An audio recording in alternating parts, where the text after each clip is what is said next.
Well, it's election day. Saints of the Most High God, we have finally made it to elections day. Now, I don't know about you, but I'm sick of the commercials. I'm ready. I'm over all of this. I'm ready to move on to whatever reality will be the result of today's vote. But I want to begin today's morning devotion or morning manna with some words that speak to the moment before we get into the day. Certainly, I hope that you've already voted. If not, please vote today. Don't miss. Stand in the line, do whatever you need to do, take a day off, what have you. Make sure that you vote, carry out your civic duty. Well, I want to talk about the elections, hashtag divisions. Hashtag divisions. You know, when we look at today, you cannot help but to see we are a nation divided. But before I get into that, let me greet a few people and we're going to get into the word. Good morning, Bobby. Good morning, Angela. Good morning, Brenda.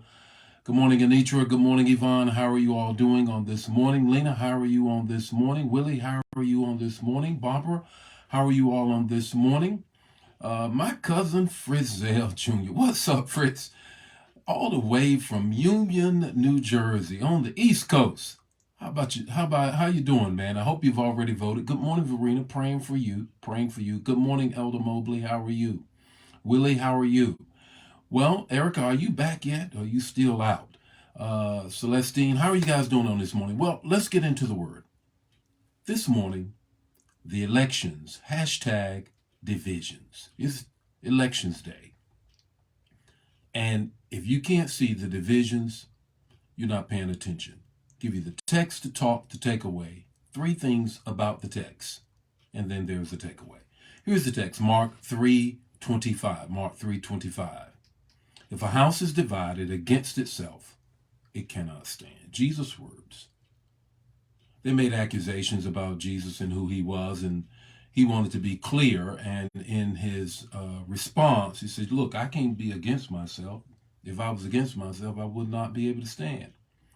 But that analogy is also caught up in Psalm says, unless God builds a house, it can't stand. We are in a house now that is divided against itself. The first thing I want you to grab a hold of is to how to respond to the divided house that we're in. Be authentic. Be authentic. Put it in the chat area.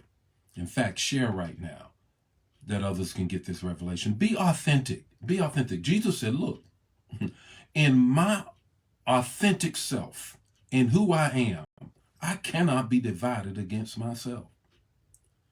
What I have found that in this divided world that we're in, racism, hatred, injustice, the majority culture likes to put the onus on crossing the divide on those who are not responsible for the division.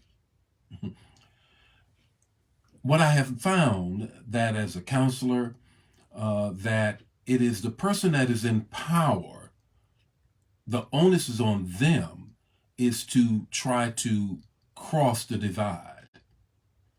So when I look at our country, when I talk to people, when I just observe what's going on, it always appears that the African American, the minority, the person of color, somehow or another is responsible for the division and now responsible to cross the divide.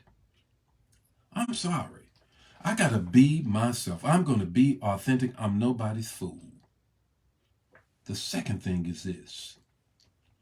Stand for right. If you don't stand for right, you'll sit for anything. If you don't stand for right, you'll sit for anything. Come here, Psalms. Psalms 1 tell us that it is the man that is blessed that does not walk, does not sit, does not stand with unrighteousness, but really focuses in on the law both day and night, and his way will be prosperous. So stand for right.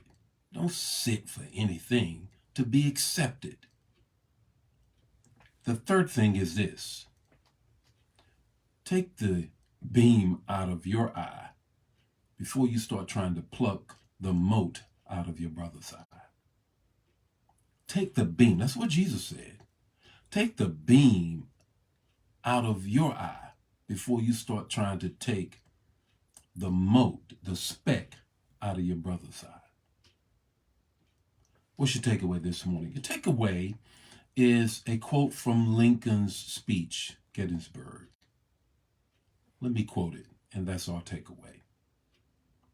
With malice toward none, with charity for all, with firmness in right, as God gives us to see the right. Let me say it again. Words from Lincoln. With malice toward none, with charity for all, with firmness in right, as God gives us to see the right. That's what's going to help us cross the divide. Make sure you vote today. And as I shared with my congregation on Sunday, don't panic. Whatever the reality of it, the manifestation of your vote, don't panic. The Lord be with you. His face shine upon you. Give you peace. If this bless you, bless somebody else. Don't keep it to yourself. I'll see you tomorrow morning with the morning after. God bless you. Bye now.